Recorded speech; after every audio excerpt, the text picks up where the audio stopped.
C'est une des conséquences directes du Brexit. L'EBA, l'autorité bancaire européenne, va quitter Londres en 2019. Et où va-t-elle aller? À Paris. C'est la capitale française qui l'a emportée face à 7 autres capitales européennes pour récupérer le siège de cette petite agence européenne.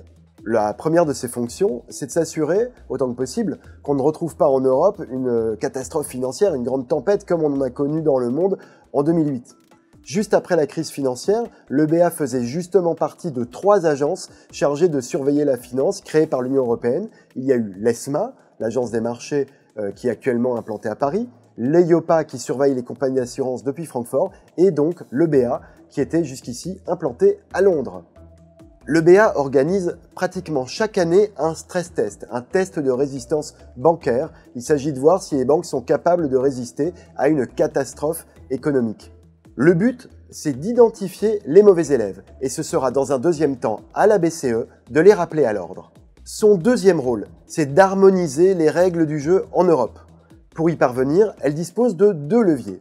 Tout d'abord, son rôle est de rédiger l'équivalent de décrets d'application sur base des directives européennes. Ensuite, elle anime toute une quantité de commissions thématiques dont le but est de surveiller d'un pays européen à l'autre si les règles bancaires sont bien similaires. Pourquoi l'EBA est-elle si importante pour Paris?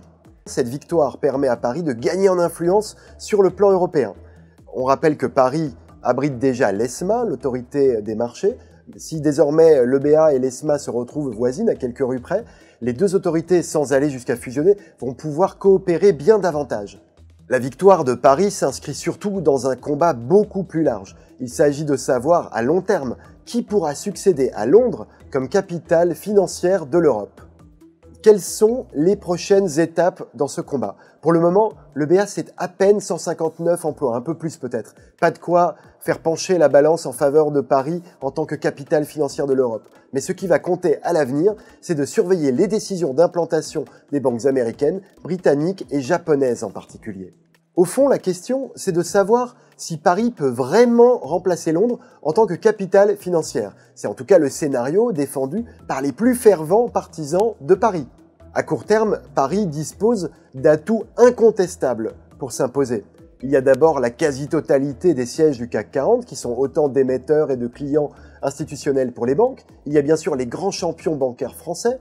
Et puis enfin, avec l'arrivée de l'EBA, précisément, ce pôle européen de régulation qui va pouvoir rééquilibrer la puissance de Francfort.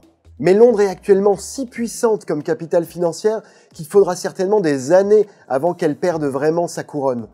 Le mieux, si on veut vraiment voir si Paris a triomphé dans ses efforts, c'est de se donner rendez-vous, pas dans 1 an, pas dans 2 ans, mais peut-être dans 10 ans, pour voir si le rapport de force a vraiment beaucoup évolué.